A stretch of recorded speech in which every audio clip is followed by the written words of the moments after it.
Hey, Science 1P51 colleagues, Ian Gordon here to provide a fuller presentation on how to be information literate, a better scholar, and complete the assignment for this particular course. I'm a teaching and learning librarian. I'm one of many librarians here on Brock University Library who help faculty, staff, and students, including you, do research, get things done, and perform assignments, not unlike the one for this particular course. Happy to help. Here's an agenda of what I'm going to talk about. I'm going to talk about the Science and Society Library Research Guide. And we need to talk about databases because there's lots of them, and I'll explain that later. We'll talk about citation management, a skill and a learning outcome that I hopefully you'll take up because it'll help you not only in this course but other courses as well. And finally, I'll conclude with answering the question where, how, and when to get help. Let's jump in. Here's the assignment you need to do. You need to find one recent peer-reviewed scientific journal in that date range that's related to the course. It can't be a science or psychology, an opinion piece, a review paper, which is kind of tricky. It seems straightforward, but it can be tricky. And hand it in on time. Following up your article choice, your paper has to be able to answer these particular questions. Here's your lecture schedule and topics. So you can pick a topic related to the course for a course week you've already taken, you are taking this week, or in the future. I'm kind of leaning towards vaccines, other related subject areas, or food additives. I thought I'd take a sample at that. You have a lecture topic reading and a reading, so you might want to lean away from that particular topic, but you can pick a related topic. I'm going to pick food additives as an example to show you how to do this assignment and use the resources effectively. Here's my topic. What are the consequences to science and society for the continued use of red dye as an additive in our food supply? So you really have to ask yourself, what am I looking for? Now you can play and explore and seek information, and the article you find may relate to a question or a modified question. But really you have to ask yourself this particular question. This is after doing some background study and knowledge. What I did is I went to Google, like you would do, and put in a phrase, red dye with quotation marks as a phrase, and the shift date after dye to pick any word plurals, and food and additive. I found a number of things, the definitions and websites helped me determine what words and phrases to use or what not to use. I went to a Google Advanced Search. I hope that you use it as well. It helps you be more precise. So I looked at red dye as a phrase and food additive or additives. And then at the bottom, it's important. I usually click on terms appearing in the title of the page. I also tend to pick up file type Adobe Acrobat PDF because most scholarly peer-reviewed articles, reports, or not websites, they're actually PDF files as well. Just helps narrow the field as well. Here's an example where I search so that filling in that form transliterates into this search syntax, which is good. It does that. And here's some studies. I see a journal article. I see a report from a working group. Again, I'm trying to inform myself. Is this a worthy topic? What words and phrases do I use? Again, you have to find a scholarly peer article, and it has to be science. I looked for websites, and I found this one, The Chemistry of Food Coloring. I picked up words and phrases, which was interesting as well. American Chemical Society, scholarly place. I found a consumer report. Wow, it was interesting. Why is red dye number 3? There's many types of red dye banned in cosmetics, but still allowed in food. Kind of supplements the class or the lecture you will have and the seminar discussion you have as well. I went to PubChem, which is a chemistry site, and I found out this is the red dye I'm looking for, and it gives you all information about it from a chemistry perspective as well. On that page, chapter 13 is the literature on the left-hand side, so it actually gives you articles that you may want to read. Interesting to look at these. Wikipedia is always a source. Now that I know the dye or the chemical that I'm looking for as related to this particular paper. So I gain information and write notes about it as well. So let's jump to the Science and Society Library Research Guide. So if you go to our homepage in the library, there's Omni there and Advanced Search. There's our hours, events and workshops, all sorts of things. But if you click on the research guides, you can get a research guide for any program here at Brock University. And there's one for Science and Society. If you look on this, it says SCIE 1P51 Library Seminar Winter 2024. So the slides I'm showing you now are here, and the video you're watching is here as well. And we'll keep that up all term. There's guides and suggested resources for articles, books, grade literature, other guides like engineering, physics, biology, but you probably could stick to this particular library research guide. If you click on the gray literature tab, it gives you resources. There's 4 dictionaries and encyclopedias that I use in case you want to define your terms. Open educational resources are like digital textbooks that are free and open to use. And there's an Oxford reference dictionary and an Oxford handbook electronically, digitally tool where you can explore to find definitions for terms as well. So gray literature is kind of neat to look at. You can find books in our library. Omni is the resource that does that. Google Books I use all the time to find portions or sections of books we have in print or books that we don't have that I may want to look at content. WorldCat and other tools as well. There's the article tabs, and that's what we're really looking at. It says journal articles are scholarly works that go through a quality control process called peer review. If you click on that, it prevents a 3-minute video, so you can affirm what it means by scholarly peer reviewed. It tells you the databases that are there. There's news databases, and there's 4 databases that are listed here. Google Scholar, Academic Search Complete, Web of Science Complete, and Scholars Portal eJournals. There's many databases you use, but you should be able to complete your exercise and find a scholarly peer-reviewed article within the limits of this assignment using any one or all of these databases. So we've gone through the guide, we've gone through the assignment. Let's look at the databases. So if you go to the Brock Library and go to the research guide and you click on under search databases, it brings up this particular page. It limits by alphabetical order, by database title, by subjects and types, 415 databases we subscribe to. Some of them are open and free to use. Some of them you have to move through the proxy access, meaning you put in your letters, numbers, letters, your authentication to get through it, because if you're not on campus, it'll ask you to be part of the Brock University community.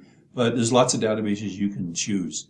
And here's a selection of some of them as well. So on the top paragraph, it has Academic Search Complete, AgeLang, Base. These are names of databases which are open, the green ones, and proprietary databases, which the Brock Library subscribe to, but they're free to use once you move through the Brock proxy access. And you can use any one of these, lots of databases as well. On the bottom line are the ones that I would suggest you use, like we went through Google, Advanced Google, Google Scholar. And I suggest one of the best databases, Web of Science Complete, which includes Web of Science core collection, core journals and core articles, and Medline, which is a medical sciences database, and other databases as well. So it's a polyglot of different databases using one search platform. Academic Search Complete is a neat database that has core journals in it, and Scholars Portal eJournals. I won't show you that today, but it's a neat database of all the journals we subscribe to through an Ontario-wide consortium. So we get an article, or we get a journal, we put everything in this one folio. So it's all scholarly peer-reviewed journals. Quite amazing. You can use Omni, if you ever use Omni in our library, to search for books, which I tend to do, but you can also use it to search for articles as well. For red dye as a word and a phrase. I'm looking for anding it using Boolean operators, any words with food or foods or food related, or the Boolean operator additive. So I put these words together and I click on the articles tab as well. It's a pretty blunt instrument. You don't know what you're actually getting, but if you find one article, you can use that as well. On the right hand side, resource type articles, and I also included the date range as well, 2023 to currently 2024. Or you can search it using a phrase if you want. Here's an example of searching it as a phrase. I got 10 results. Maybe one of these will well. It's a simple database. It works quite well, has lots of content, but it's not very robust, and it doesn't include all of sciences we'd want to search it as well. But if it works, use it. Here's a search result I got from my search. I got 46 results. I can browse through them, and you can use the filters like any database. I can filter by newest, filter by articles, date range, language. So it gives you some flexibility to filter results to improve the number of searches that you can find articles for. Again, a perfect search doesn't find too many articles that you're wasting your time, but not too few that you kind of think, am I missing something here as well? It's not an exact science. search each database, use the filters, and search it appropriately. I don't know if you've used this before. Elicit is an example of one of the many databases I showed you a couple screens back. It asks you, and it's a relational database, not a logical database. It's like the one I just showed you for Omni. You put in a question. Here's my question. It produces citations which are linked, and it produces a ChatGPT AI-driven first paragraph, which is kind of neat. Most databases are moving in this direction. Not only will it find you the citations to articles that you select or put to one side, but it will probably help you put these into context and help you to write a paper. Once people see this, they love it. But again, I wouldn't use this because it's a pretty blunt tool. It can lie. It can give you incomplete holdings, and it's probably not good for this assignment because you need to limit to date, limit to language, and limit to file format as well. We'll go over this in a minute. So here we are, Google Scholar. Putting in words and phrases using the syntax there at the top. You can browse. It's a pretty blunt instrument. You never know what it's searching. And if you move through the proxy server, on the right-hand side, we have our holdings. It works almost all the time. So if you click on 1 or 2 or 3 holdings, it helps you to find the full text of the article as well. If you look at the entry down here, a developmental toxicity, and if you go on where the arrow is, you can save this and build your own library, register with a Gmail account. It's like a parking spot. You can keep it, it's yours. It's kind of neat. You can cite it, meaning it provides an APA citation format. It's cited by 24 other papers. So it's kind of like, found this paper, maybe these may be important as well. It helps you to find related articles. It's kind of a neat tool. Google Scholar, like Google and Advanced Google, will help you to kind of figure out, am I coming close? And you may even conclude this assignment by picking one paper that's here that meets the requirements for this particular assignment. Google Scholar is pretty neat. Let's search Web of Science is one of those 4 databases I suggest you should use. So here's an example of search. I put the word ors and ands. So the Boolean logic is I'm looking for everything on food or foods. It's truncated, or additives or any hyphenated word. So I or search statements together. Then I and all these search statements together. I found red near within 2 words of dye. I found the phrase red azo. And this SCIE 129 is a classification that describes this particular red dye by a letter and a number, which is kind of strange. So I helped myself. I improved the relevancy by putting in terms that I thought were important. And I looked at those and I put in everything because I wanted to talk about dye or dyes. And I looked for words and titles as opposed to topic, which is title, abstract, author keywords, and the database keywords as well. So let's see what we get as well. So I found 65 results. Well, I limited them by, as you can see where the arrow is, by date, 2023 to the present, document type article, and I only wanted English language articles as well. This suggests other things as well. 65, is that too many, too few? Well, I can browse for them because I can sort them by date, by relevancy, by impact. And I found this one article. It looked a bit interesting, has a title, author. This database 99% of the time has scholarly peer-reviewed articles, so I feel comfortable moving through these. And I browse through these 65, maybe picking one here. If it meets the requirements of the course. Again, it can't be a health or a psychology or a review. It can't be generalization, an editorial or an opinion or a book review. It has to be a scholarly peer-reviewed article, which is really important. I clicked on the heading for this, and it gives me more information. It gives me the title, the source. It gives me a DOI, which is a digital object identifier. I can show how to use that.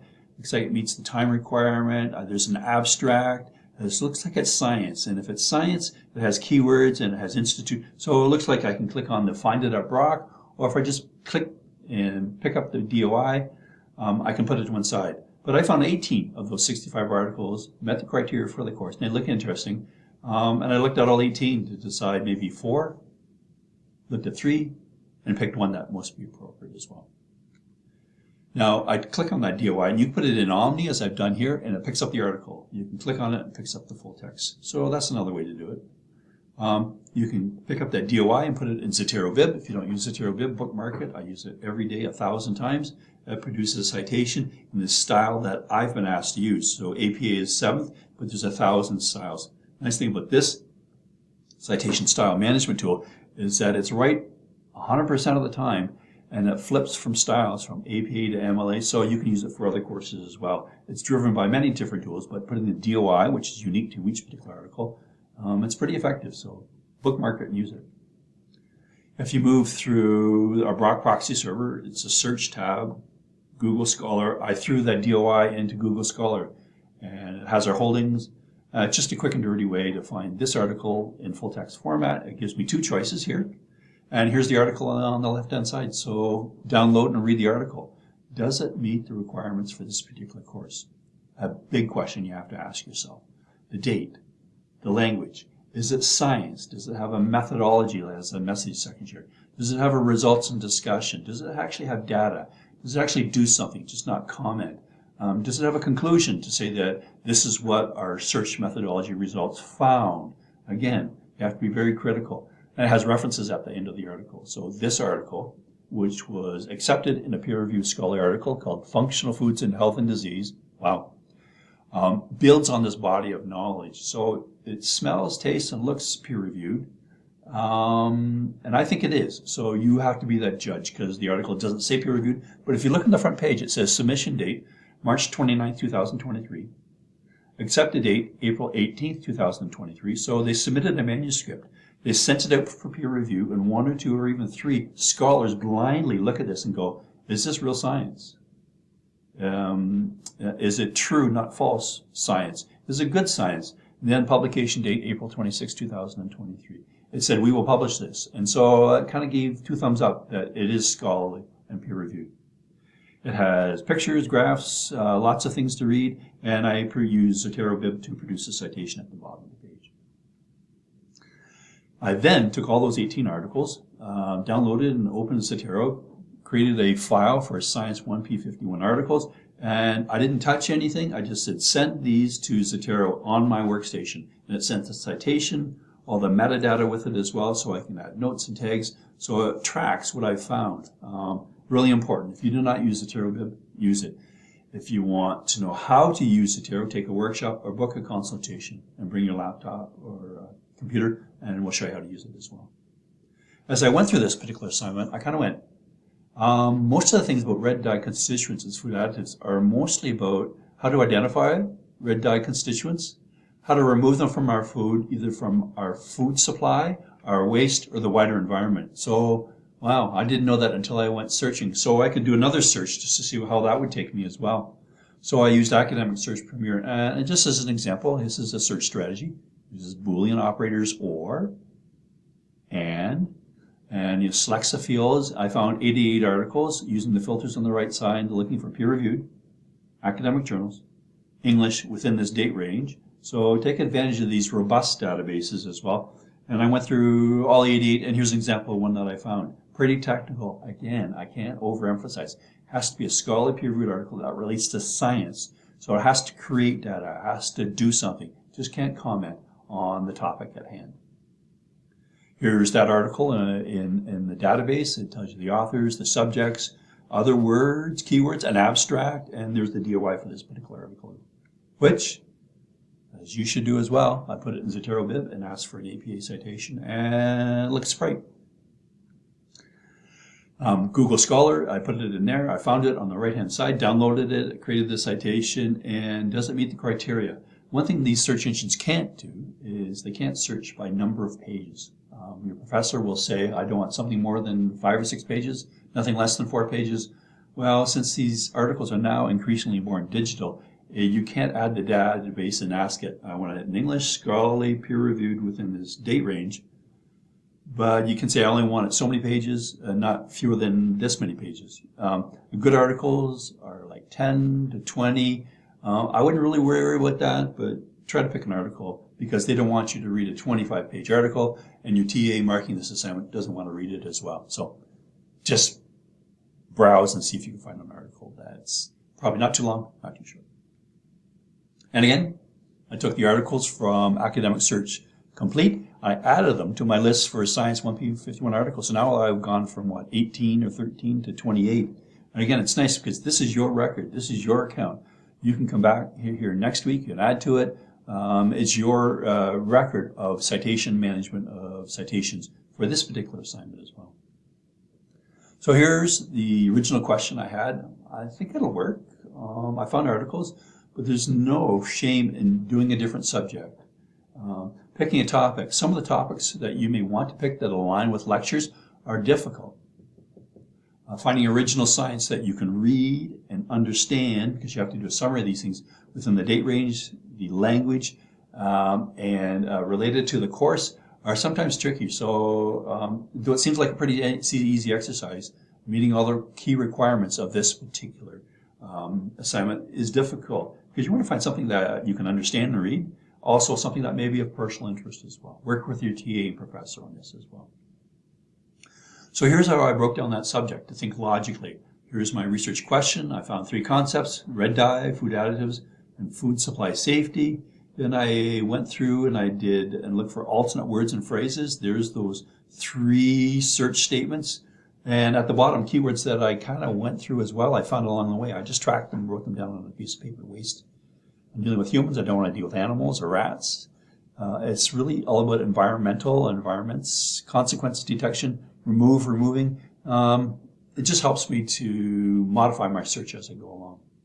If you're having trouble finding words that describe as synonyms, like is it teenager, adolescent, or high school student, which words do they use for certain concepts, noting that English is not perfect and there's different words.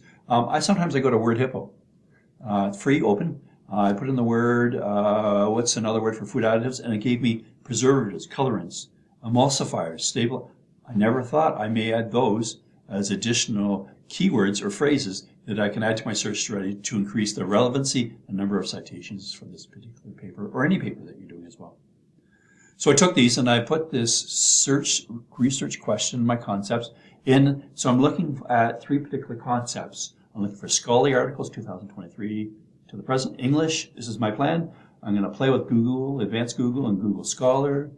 I'm going to dive into Academic Search Complete first, Web of Science Complete second. You may not have to go to Scholars Quarterly Journals, but it's there for you as well. I just have to find 1 article. So I'll probably find 20, look through them, find 5, and pick 2, then choose one or the other, just based on what I'm looking for. There's alternate keywords I've noted that may be appropriate. I'm certainly going to use Zetero-Bib and Cetero. Noting that there's 3 particular concepts. You can look for everything on red dyes and food. Red dyes as it deals with safety or any other word, or food additives that deal with carcinogens. So, or you can find out how many articles have these 3 concepts. So there's no perfect search strategy, but you need to map out your search strategy to find this one paper, or if you're doing a follow-up paper in another course, it helps you to think like the database. So here I went. I jumped back into Web of Science. I put in my words and ORed synonyms. I ANDed the concepts. I thought of my additional keywords, put it in this database. I'm looking for document types equals articles. Publication years, these are 2023 and 2024 to the present. I'm looking for languages equal English as well. So we've kind of done. We found our article. We think it works well. Work with your TA or professor. Citation management is a big part of what you do for this and other courses. I talked about Cetero and Zetero-Bib. We have a guide that talks about citation management, these and other tools. And we actually have a style guide in the library that helps you use different styles effectively, not only to do citations, but how to write effectively as well. The last thing about citation management is if you're using Cetero, which I would recommend, and we can show you how to use it. If you use Word, if you download the Cetero app for Word, easy to done, we can show you how to do that. It brings up this widget. So if you're writing your science assignment by me on a red dye paper, if you just type in the text, this assignment comments on the research question, and you need to in-text a citation, here's Ali and Jamil 2023. If you click on the buttons on the left-hand side, add, it adds the references automatically as you include the text. Some people think this is just amazing. So when you finish your paper, you finish your citations, it creates your reference list altogether. Wow, that's just amazing. So here we are. We've gone over the research guide. We've talked about the databases you should use. This is how valuable citation management is. Now I'm going to talk about where, how, and when to get help, on top of other things as well. So here's notes to consider. It has to be an article related to the course.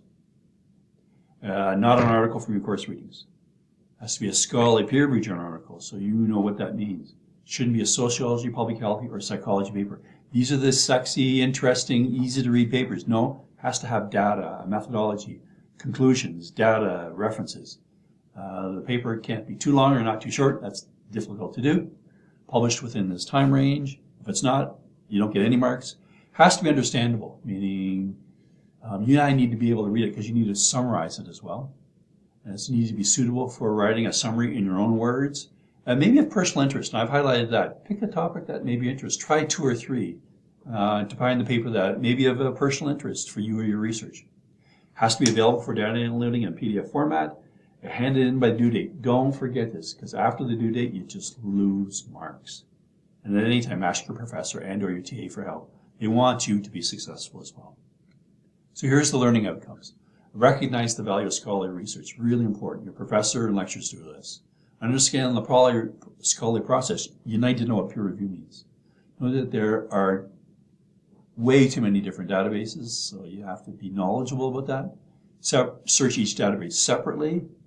Develop different search strategies. Learn to be flexible and go with the flow, because only you know what works and what you find that you can use for the assignment or your paper you're doing. Reading article citations effectively, kind of look at the title, the journal, gives you a sense of where this is going. Read, download, and cite the research that you're doing. Gosh, how can you not use Zotero, Bib, and Zotero after I've shown you this?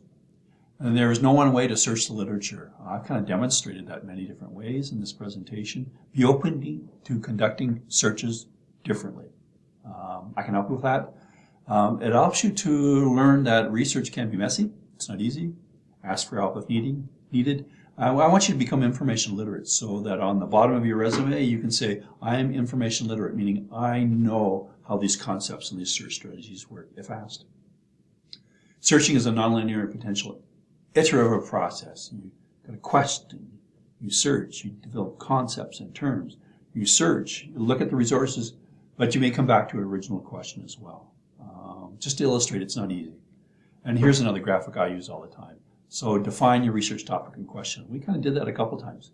Identify your key concepts and keywords. So brainstorm, build your search each database separately, think like the database, run your search, and evaluate. If it's not working, change, do something again. Or, as it says on the right-hand side, refine your search as necessary. Pretty easy marks, pretty easy to do, but picking that article is important because you have to follow up and do a summary of it as well. I'm here to ask you, are you information literate? Because information literate people can, over their progress, can identify a research question, a theme, can use a database to find the appropriate resources to support the question that's asked, to critically evaluate whether this is working or not. Is it the type of documentation? Does it add value to what I'm doing as well? Apply it to writing, doing a poster, or in this case, writing a summary of one article, and then acknowledge using citation management tools to cite appropriately and how this article builds on a body of knowledge as well. A couple more screens. We have video tutorials that help you to know what is a search strategy, what does it mean to be peer reviewed, how to find scholarly resources. So look at these. They're 1 or 2 minute videos. They're actually quite great. As we wind down, I ask the question, where can I get help? Well, that science guide is pretty good. Email the library at any time. There's someone there during the business day that'll email you. It's like, something's not working, or can you help me with this? I love the chat service. If you've not used it, there's this widget that says Ask Us Chat on every library page. If you click on it, there's someone during the day, usually evenings when it's busy, and weekends, these times of the year, that can quickly answer a question for you as well. Or if you want to book a consultation, you want to ask the professor or TA, you want to learn more about it, you want to download Zotero, know better how to use a particular database, we're here to help as well. So if you book a consultation, it brings up this screen. So it brings up all the people, the teaching and learning librarians on the left-hand side. I'm one of them. It brings up my calendar. So if you pick a date of your availability and you select a time that's available to you, what it'll do is it'll ask you if you want to meet with me, to fill in your name, your email, and a reason why you'd like to meet. Just gives me a heads up of what you're doing to do. It also asks you, do you want to meet in person? And there's my office. On the left-hand side, there's a video that shows you how to get to my office. We can meet one-on-one, or if you want to bring somebody else, that's okay too as well. Or if you want to meet via Teams. I find it always best to meet in person, but that's not always an option. We're here to help. We want you to be capable and confident, so whether you're using a mobile device or laptop, you can use the skills learned in this course to get a good mark, to complete the assignment in a timely format, and to use these skills to become information literate for other courses and programs that you're working here at Brock University as well. Lastly, I'm here as well. There's me. I'm in Philadelphia on top of the Rocky Steps looking over Pennsylvania downtown. I'm a teaching and learning librarian. There's my email address. And if you email me, use your Brock email. Put Brock or this course or something in the subject line so it doesn't go to my junk mail. But ask away at any time. I'll get back to you as soon as possible. Best of luck with this particular assignment. We are here to help. All the best.